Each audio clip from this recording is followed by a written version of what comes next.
வணக்கம் பத்திரிகையாளர் கோடங்கி. ஒரு வழியா எதிர்பார்த்த வேட்டையினுடைய ட்ரெய்லரை ரிலீஸ் பண்ணிட்டாங்க. ட்ரெய்லர்லாம் நீங்க பார்த்துருப்பீங்க. அந்த ட்ரெய்லர்ல வந்து ரஜினிகாந்துக்கு என்ன வருமோ, ரஜினிகாந்துக்கு எது பிடிக்குமோ அந்த அளவுக்கு ரஜினிகாந்தை கரெக்டா ஞானவேல் வந்து யூஸ் பண்ணியிருக்காருன்னு அந்த ட்ரெய்லரை பார்க்கும்போதே தெரியுது. ரஜினிகாந்துக்கு என்ன பிடிக்கும்? ஸ்பீடு. ஸ்பீடு மாஸா இருக்கணும். ஒரு மாதிரி அதை பார்க்கும் போதே நமக்கு வந்து நம்மவும் அது கூடவே சேர்ந்து ஓடுற மாதிரி ஒரு விஷயம் இருக்கணும்னு எல்லாமே ரஜினி படங்கள் இருக்கும்ல. அவர் நடை, உடை, பாவனை, பேச்சு, அது எல்லாமே வந்து பயங்கர ஸ்பீடா இருக்கும். அந்த மாதிரி இந்த படத்துலயும் அந்த ட்ரெய்லர்லயும் உங்களுக்கு தொடர்ச்சியா ஒரு நிகழ்ச்சியும் அப்படியே மாறி மாறி மாறி மாறி அந்த வேகம் அதுல வந்து அவ்வளவு பயங்கரமா தெரிவிக்க வைக்குது. ரொம்ப எனர்ஜெட்டிக்கா அவரை வந்து காட்டுது. இப்ப நம்ம அவருக்கு வந்து உடம்பு சரியில்லை, ஒரு ஹாஸ்பிட்டல் இருக்காருல்ல, எல்லாத்தையுமே மறந்துடுவோம் நம்ம. ஏன்னா அவர் வந்து ரொம்ப நல்லா இருக்காரு, ஹாப்பியா இருக்காரு. அதனாலதான் நீங்க ட்ரெய்லரை விட்டு அது கொஞ்சம் ரசிகர்கள்லாம் ஒரு மாதிரி ஒரு ஒரு பதட்டமா, ஒரு மாதிரி சோகமாயிட்டு நீங்க வந்து வேண்டுதல்லாம் பண்ணிட்டு இருக்கிற ரசிகர்களுக்கு கொண்டாட்டத்தை கொடுங்க, நீங்க அடிச்சு நவுத்துங்க, இந்த ட்ரெய்லரை திட்டமிட்ட டைம்ல வெளியிட்டுருங்கன்னு சொல்லி அவர் சொன்னதனுடைய விளைவு தான் இந்த ட்ரெய்லர் வந்திருக்கு. நமக்கு ட்ரெய்லரை பார்த்தாச்சு. ட்ரெய்லர்ல வந்து சொல்ற விஷயம் என்ன, எனக்கு ட்ரெய்லரை டீகோட் பண்ண நான் வரல, எனக்கு அது உடன்பாடும் கிடையாது. ட்ரெய்லர் வந்து பார்க்கும்போது ஏற்கனவே பல இடங்கள் நடந்த பல்வேறு விஷயங்களினுடைய தொகுப்பாக இந்த படம் வந்து இருக்கும் அப்படின்றது மட்டும் ரொம்ப தெளிவா தெரியுது. சென்னையில ஒரு சம்பவம் நடந்திருக்கு, நாகர்கோவில் ஒரு சம்பவம் நடந்திருக்கு, தூத்துக்குடியில் ஒரு சம்பவம் நடந்திருக்கு, இப்படின்னு பல ஊர்களில் நடந்த சம்பவத்தினுடைய தொடர்ச்சியாக அதுக்கு பின்புலத்துல யாரோ ஒருத்தர் இருக்காரு, அவரை தேடி ஒரு விஷயம் நடக்குது. அவரை வந்து கண்டிப்பா அவரால் காவல்துறைக்கு மிகப்பெரிய ஒரு கெட்ட பேர் வந்திருக்கு. அதை துடைக்கிறதுக்கு யார் வருவாங்க போது ஒரு வாரம் டைம், என்ன செய்வீங்களோ தெரியாது அப்படின்னு வந்து மேலதிகாரி சொல்லும் போது, ஒரு வாரம்லாம் வேணாம், 3 நாள்ல காவல்துறையுடைய களங்கம் துடைக்கப்படும் சொல்லி ரஜினிகாந்த் வந்து வெளியில வராரு.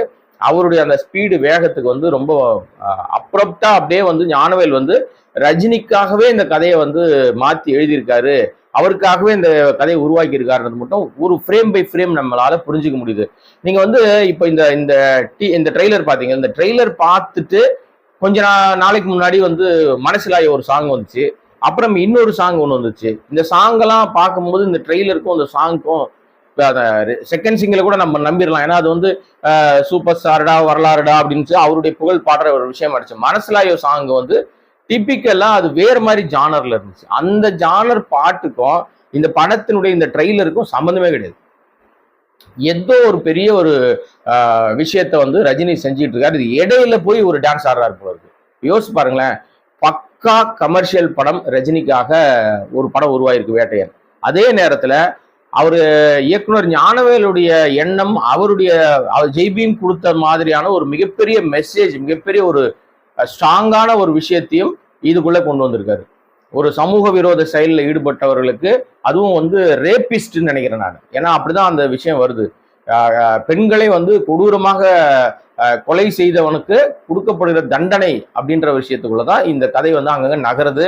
சென்னையில போராட்டம் நடக்குது, உங்களுக்கு நாகர்கோவில்ல போராட்டம் நடக்குது, தூத்துக்குடியில போராட்டம் நடக்குது, பல ஊர்களில் அந்த விஷயங்கள் எல்லாம் தொடர்ச்சியாக நடக்குது. ஸோ அதனால இது வந்து அழுத்தமான கதை, அதே நேரத்தில் பக்கா கமர்ஷியல் கதைன்னு இந்த ட்ரெய்லர் நமக்கு வந்து ரொம்ப தெளிவாக சொல்லுது. ட்ரெய்லர்ல வந்து எந்த இடத்துலையும் காம்ப்ரமைஸ் பண்ண மாதிரி தெரியவே இல்லை.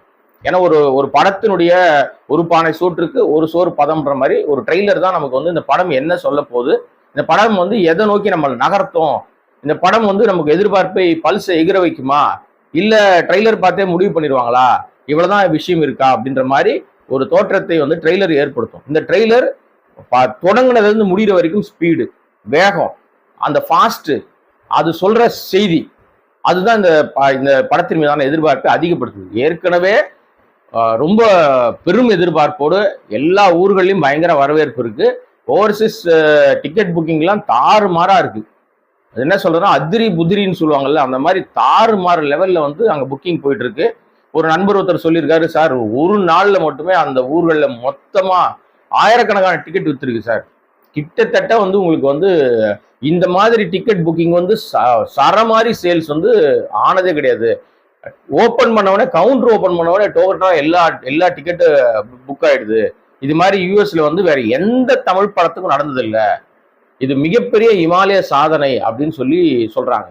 இதுக்கு இடையிலே பாத்தீங்கன்னா உங்களுக்கு வந்து இது நியூயார்க்லயும் போய் இது ஒரு பெரிய ஆட்டம் போட்டுக்கிட்டு இருக்கு பயங்கரமா. இப்ப நம்ம ஒரு வீடியோ ஒன்று போடுறோம் பாருங்களா, இந்த வீடியோ ஒரு நண்பர் அனுப்பிச்சிருந்தாரு. அந்த வீடியோல இந்த சாங்கை போட்டுட்டு அங்க வந்து அந்த இடத்துல வந்து ஆடுறாங்க, டான்ஸ் ஆடுறாங்க வெளிநாட்டுல. ஸோ இந்த பாடலும் இந்த படத்தின் மீதான எதிர்பார்ப்பும் ஓவர்சீஸ் முழுக்க பெரும் எதிர்பார்ப்பை அதிகப்படுத்தியிருக்கு. பெரும்பாலும் பார்த்தீங்கன்னா தமிழ் படத்துக்கு ஓவர்சீஸ் மார்க்கெட் அப்படின்றத கட்டமைச்சதே வந்து சூப்பர் ஸ்டார் ரஜினிகாந்த் தான். அதுக்கு முன்னாடிலாம் வந்து ஓவர்சீஸ்னா நமக்கு எல்லாம் என்ன தெரியும்னா எஃப்எம்எஸ்ன்னு சொல்லுவாங்க, வெளிநாட்டு உரிமைனா. எஃப்எம்எஸ்னா உங்களுக்கு வந்து மலேசியா, சிங்கப்பூர் மட்டும்தான் இருந்துச்சு. தமிழ் படங்கள் அங்கே மட்டும்தான் போகும். நீங்க வந்து அதை தாண்டி வந்து நீங்க ஈஸ்டர்ன் கண்ட்ரியும் நார்த்தன் கண்ட்ரிலாம் போகாது. ஆனா இந்த முறைன்னு இல்லை, அதை வந்து உருவாக்குனதே வந்து ரஜினிகாந்த் தான். ரஜினிகாந்துடைய படம் தான் அங்க வந்து ராஜபாட்டை போட்டு கொடுத்துச்சு, பாதை அமைச்சு கொடுத்துச்சு. நீங்க வந்து எல்லா ஊர்களுக்கும் வரலாம், அமெரிக்கா வரலாம், உங்களுக்கு வந்து நம்ம ஆஸ்திரேலியா வரலாம், தாண்டி இங்கிலாந்து வரலாம், கனடா வரலாம், நீங்க எல்லா ஊர்கள், நெதர்லாந்து வரலாம், அயர்லாந்து வரலாம். இந்த படம் வேட்டையெல்லாம் அயர்லாந்துலாம் ரிலீஸ் ஆகுது. அவங்க நம்ம சும்மா ஏதோ வாய்க்கு வந்தது அள்ளி விடுறோம்லாம் நினைக்க வேணாங்க. லைகா நிறுவனம் வந்து தெளிவாகவே ஒரு ஊர் போட்டு இந்த ஊர்களில் என்னென்ன தியேட்டர்ல போட்டிருக்கோம் நாங்கன்னு சொல்லிட்டு எக்ஸ்தலத்தை பதிவிடுறாங்க. ஒருவேளை அவங்க வந்து அந்த மாதிரி சும்மா சொன்னாங்கன்னா அந்த ஊர், ஏன்னா இந்த எக்ஸ்தலத்தில் என்ன போட்டாலும் உலகம் முழுக்க பார்க்கலாம். நம்ம இப்ப பேசுற விஷயத்த நீங்க ஏதோ ஒரு மூலையில உலகத்தின் ஏதோ ஒரு இடத்துல இருந்து நீங்க அதை பாக்குறீங்க, ரசிக்கிறீங்க, அதற்கு கமெண்ட் பண்றீங்கன்னா அதுல பொய் சொல்லியிருந்தாங்கன்னா நீங்க கீழே கமெண்ட் பண்ணிடுவீங்க, எங்க ஊர்ல வரவே இல்லையே ஆனா அவங்க போட்டிருக்காங்களேன்னு சொல்லிட்டு பல்ல காட்டிடும்.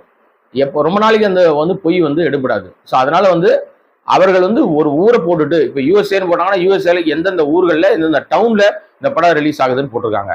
கனடால அந்த மாதிரி லிஸ்ட் போட்டிருக்காங்க, அயர்லாந்து ரிலீஸ் போட்டிருக்காங்க, ஆஸ்திரேலியா போட்டிருக்காங்க, எல்லா நார்வே எல்லா ஊர்களும் தொடர்ந்து, யூகே அப்படின்னு அவங்க துபாய், இப்படி எல்லா ஊர்கள் எந்தெந்த ஊர்களில் அவங்க வந்து இந்த படத்தை வந்து கொண்டு போறாங்களோ அந்த ஊர்கள் பத்தின அத்தனை விஷயங்களும் அதுக்குள்ள வந்திருக்கு. ஸோ இது மட்டும் இல்லைங்க சாதனைன்னு சொல்றது. ஒரு படம் வந்து வெற்றி படமா இல்லையா அப்படின்றத அதோட படத்தினுடைய இந்த மாதிரியான நிகழ்வுகளே நமக்கு வந்து காட்டி கொடுத்துரும். ஏன்னா எதிர்பார்ப்பு அதிகமா இருந்து படம் வந்து சரியில்லைன்னா பயங்கர டிசப்பாயிண்ட் ஆயிடுவாங்க. ஆனா எதிர்பார்ப்போடு சேர்ந்து படத்துக்கான ஒரு ஹைப் கிரியேட் ஆகிற நேரத்திலேயே படத்துல இருந்து விடுறாங்கல்ல, வெளியில வருது இல்லையா ஒரு பாடல் காட்சி, ஒரு இந்த மாதிரி டீசரு, இல்ல ஒரு ப்ரொமோ, இந்த மாதிரி விஷயங்கள்லாம் வரும்போது அது வந்து சொல்லிடும் இந்த படம் வந்து பார்க்க தகுதியான படமா இருக்குமா, இது கமர்ஷியல் படமா இருக்குமா, இல்ல இதுல ஒண்ணுமே இருக்காதா. ஏன்னா சமீபத்திய சில படங்கள்லாம் வந்தது, பாட்டும் சரியா நமக்கு மண்டைக்குள்ள ஏறல, அப்புறம் வந்து ட்ரெய்லர் ரிலீஸ் பண்ணாங்க, அதுவும் பெரிய சுரத்து இல்லாம போச்சு, ஒரு பெரிய லெவல்ல நமக்கு ஒரு எதிர்பார்ப்பை ஏற்படுத்தல. பட் அந்த மாதிரியும் வந்து படங்கள்லாம் வந்துட்டு தான் இருக்கு. அது பிரபலமானவர்கள் படங்கள். ஆனால் படம் வரும்போதும் வந்த பிறகும் அதே மாதிரி தான். எப்படி ஒரு பாடல்ல பிஜிஎம் சரியில்லை, பாட்டும் சரியில்லைன்னு சோகமா இருந்தாங்களோ அது மாதிரி படம் வந்து கலவையான விமர்சனங்கள் தான் ஓடுச்சு, பெரிய ஹைப்பாலாம் கிரியேட் ஆகல. ஆனா இந்த படம் வந்து முதல் பாட்டு மனசிலாய வந்ததுல இருந்து இப்ப இன்னைக்கு ட்ரெய்லர் ரிலீஸ் ஆன வரைக்கும் அந்த ஹைப் குறையாம அப்படியே கொண்டு போயிட்டு இருக்கு. பட் நிறுவனங்கள் அவங்க பண்ணவே இல்லை. படம் எடுத்தவங்களோ படம் தயாரிச்சவங்களோ அதை வாங்கி ரிலீஸ் பண்றவங்களோ அவங்க ஒன்றும் ஹைப் பண்ண மாதிரி தெரியல. இப்போ எங்களை மாதிரி ஆட்கள், நீங்க பாத்துக்கிட்ட ரசிகர்கள் தான் இந்த படத்தை வந்து வேற லெவலில் எடுத்துட்டு போயிட்டு இருக்கீங்க. இப்போ அந்த மனசிலாய சாங்கோட ரீல்ஸ் மட்டும் கிட்டத்தட்ட 5 லட்சத்துக்கு மேல ரீல்ஸ் பண்ணியிருக்காங்க. இதுவும் ஒரு பெரிய சாதனை. ஏன்னா நான் இப்போ ரீல்ஸ் எல்லாம் ரொம்ப அதிகமாயிருச்சு. என்ன படம் வந்தாலும் என்ன பாட்டு வந்தாலும் அதுல வந்து சில வரிகளை எடுத்து வச்சுட்டு அவங்க பாணியில அந்த டான்ஸ் அவங்க ஆடி அதை வந்து அவங்க இன்ஸ்டாலையோ இல்லைன்னா வந்து ட்விட்டர்லயோ ஏதோ ஒரு இடத்துல போட்டுட்டே இருக்காங்க. இப்படி போடப்பட்ட அந்த ரீல்ஸுடைய எண்ணிக்கையே 5 லட்சத்தை தாண்டிடுச்சு. இது வேற எந்த தமிழ் படத்துக்கும் இது மாதிரி நடக்கவே இல்லை. இதுவும் ஒரு மிகப்பெரிய சாதனை. அதனால தொடர்ச்சியா எல்லா இடங்கள்லையுமே வந்து வேட்டையன் வந்து தன்னுடைய வேட்டையாடுதலை வந்து நிறுத்தாம ஹண்டிங் போயிட்டே இருக்காரு, வேற லெவல்ல அடிச்சு நவுத்திட்டு போயிட்டே இருக்காரு. நம்ம ட்ரெய்லரை ரொம்ப ஈகரா காத்துக்கிட்டு இருந்தோம். ஸோ ட்ரெய்லரும் அதுக்கு ஏற்ற மாதிரி உங்களுக்கு ஏற்ற மாதிரியே வந்திருக்கு. திரும்ப திரும்ப அந்த ட்ரெய்லரை பார்த்து அதுல இருந்து நம்ம என்ன தெரிஞ்சுக்க முடியும், அதுல எதை சொல்லியிருக்காங்க, எந்த கதையை ஒரு ஞானவேல் கையில எடுத்திருக்காருன்னு திரும்ப திரும்ப பார்த்துட்டே இருக்கிற மாதிரி இருக்கு. ஒரு பெரிய டபுள் டமாக்காவா தான் இருக்கும் அப்படின்னு சொல்லி நம்ம எதிர்பார்க்கலாம். ஸோ வேட்டையன் வந்துருச்சுன்னு ஒரு 3வது சிங்கிள் ஒன்று இருக்குன்றாங்க. அதுக்கப்புறம் நேரடியாக படம் தாங்க. ஸோ அதனால நம்ம வந்து வேட்டையனுடைய அடுத்த கட்ட நகர்வுக்காக வெயிட் பண்ணுவோம். இதுக்கு இடையிலேயே பார்த்தீங்கன்னா உங்களுக்கு வந்து சமீபத்தில் கடந்த வாரத்தில் ரிலீஸ் ஆன படத்திலேயே கிட்டத்தட்ட ஒரு 6-7 படம் ரிலீஸ் ஆச்சு. பெரிய பொருட்செலவுலாம் படம் ரிலீஸ் ஆச்சு, பெரிய பெரிய ஸ்டார்ஸ் எல்லாம் நடிச்சாங்க. ஆனால் அது எதுவுமே பெருசா போகவே இல்லை. சின்னதா ஒரு படம் வந்துச்சு, அந்த படம் தான் பட்டையை கிளப்புற மாதிரி ஓடிட்டு இருக்கு இப்போ வரைக்கும். அது பல கோடி ரூபாய் அவர்களுக்கு திருப்பி கொடுத்துருக்கு அப்படின்னு சொல்றாங்க. ஷேர் மட்டுமே கிட்டத்தட்ட ஒரு 10 கோடி ரூபாய்க்கு மேல அவங்களுக்கு கிடைக்கும்ன்ற மாதிரி ஒரு பேச்சு இருக்கு. அது என்ன படம் அப்படின்னா லப்பர் பந்து. படம் பேரே வந்து இருக்கு இல்லையா, லப்பர் பந்து, கிரிக்கெட்டை மையமாக வச்சு ஒரு படம் எடுத்திருந்தாங்க. பட் ஆனால் அதுல கிரிக்கெட் இருக்கு. இந்த படத்துல வந்து ரொம்ப மிக முக்கியமான ஒரு விஷயம் வந்து எல்லாரும் ரசிச்சாங்க அந்த விஷயத்த. என்னன்னா அந்த படத்துல வந்து நம்ம அட்டகத்தி தினேஷ் அவர் வந்து தாடி கீடிலாம் வச்சுக்கிட்டு அவர் வந்து பயங்கரமா வந்து வேலைக்கே போகாம வேலை வெட்டியெல்லாம் விட்டுட்டு கிரிக்கெட் ஆடிட்டு இருப்பார். அப்படி கிரிக்கெட் ஆட அவர் கிரவுண்டுக்குள்ள இறங்கினாலே ஒரு பாட்டு போடுவாங்க. அது வந்து கேப்டன் விஜயகாந்தோட ஒரு பாட்டு, பொட்டு வச்ச அப்படின்னு சொல்லி ஒரு தொடங்குற அந்த பாட்டை அது போடுவாங்க. அது பயங்கர கூஸ் பம்ஸா பயங்கர வைபா இருக்கும். அந்த பாட்டு போட போட அவர் வந்து அந்த பாலை அடிச்சு அவர் வந்து அதை எல்லா மேட்சையும் தெறிக்க விடுவாரு. இந்த படம் அந்த அந்த பாட்டு மூலமா ஏற்பட்ட வைப்ரேஷன் இது எல்லாமே சேர்ந்து உண்மையிலேயே வந்து விஜயகாந்துக்கு இந்த படம் வந்து நிஜமாவே நல்ல ட்ரிபியூட் பண்ணியிருக்காங்க. விஜயகாந்தை இந்த படம் வந்து தூக்கி பிடிச்சிருக்கு அப்படின்னு நம்ம சொல்லலாம். சமீபத்தில் கூட விஜயகாந்த் வந்து நம்ம விஜயனுடைய படத்துல காமிச்சாங்க. ஆரம்பத்தில் அவர் வந்து அவருடைய அந்த ஏஐ டெக்னாலஜியில கொண்டு வந்தாங்க, முகமூடி மாட்டிக்கிட்டு வந்தாரு. அப்புறம் கடைசியாக அந்த முகமூடியை பிச்சு எறிஞ்சாருன்னு நிறைய விமர்சனங்கள்லாம் வந்துச்சு. ஆனால் அந்த படத்துல அவருக்கு கொடுக்கப்பட்ட முக்கியத்துவம், அவருக்கு கொடுக்கப்பட்ட அந்த ட்ரிபியூட்டை விட விஜயகாந்தை அதிகமாக போற்றி கொண்டாடின படம் எதுனா அந்த லப்பர் பந்து தான். இந்த லப்பர் பந்து தான் விஜயகாந்துக்கு மிகப்பெரிய மரியாதை செலுத்திருக்குன்னு விஜயகாந்தனுடைய மனைவி பிரேமலதா அவர்களும் வந்து இந்த ரப்பர் பந்தை அப்படி பாராட்டி தள்ளிட்டாங்க. விஜயகாந்த் ரசிகர்களும் வந்து கொண்டாடிட்டாங்க அந்த படத்தைன்னு வச்சுங்களேன். ஏன் லப்பர் பந்தை பத்தி நிறைய பேசிக்கிட்டு இருக்கேன்னா, அந்த படத்தினுடைய இயக்குனர் அவர் வந்து பச்சைமுத்து தமிழரசன் சொல்லி அந்த இயக்குனர் வந்து அந்த படம் ரெடியான உடனே, படம் ரிலீஸ்க்கு முன்னாடியே அவருக்கு இன்னொரு படம் கமிட் ஆயிடுச்சு.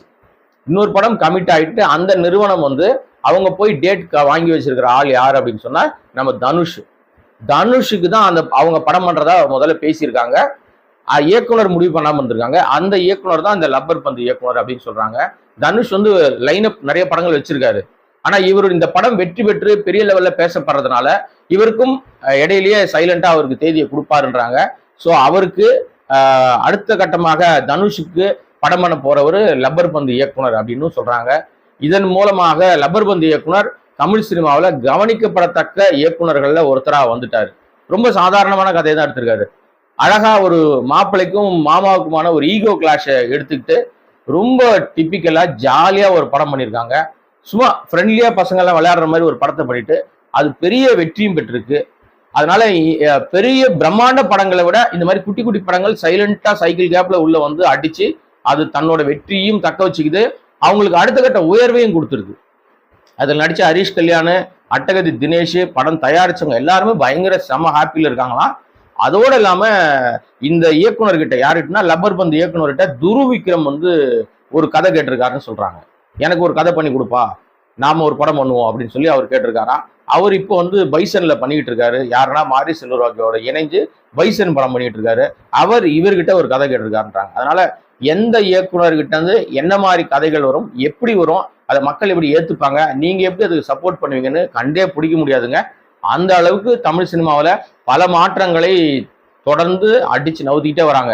இந்த யங்ஸ்டர்ஸ் எல்லாம் இப்படி அடிச்சு நவுத்திட்டு வந்தாலும் இது எதுக்கு இவ்வளவு நேரம் நான் சொன்னேன்னா, ஃபைனலா 50 வருஷமா ஒருத்தர் இது மாதிரி எவ்வளோ பேர் வந்திருப்பாங்க, எவ்வளவோ நடிகர்கள் வந்து வந்து வந்து வந்து போயிருப்பாங்க. ஆனா இந்த 50 வருஷமா ஒரே ஆள் சூப்பர் ஸ்டாராக தொடர்ந்து இந்த இடத்துல இண்டஸ்ட்ரிக்குள்ள நிக்கிறதுன்றது எவ்வளவு பெரிய சாதனை. அதுவும் 73 வயசுலயும் இப்படி தெறிக்க விடுறது இருக்குல்ல, அது வந்து வேட்டையாடுற விஷயத்துல தெறிக்க விடுற விஷயம் இருக்குல்ல, இது வேற யாருக்குமே வராது. அது ரஜினிகாந்துக்கு மட்டும்தான் வரும். அதனாலதான் அவர் சூப்பர் ஸ்டாரா தமிழ் சினிமாவில் கொண்டாடப்படுறார். தமிழ் சினிமா மட்டும் இல்லைங்க, இந்திய சினிமாவிலேயே ஒரு ஐக்கானா ரஜினிகாந்த் அவர்கள் இருக்காரு.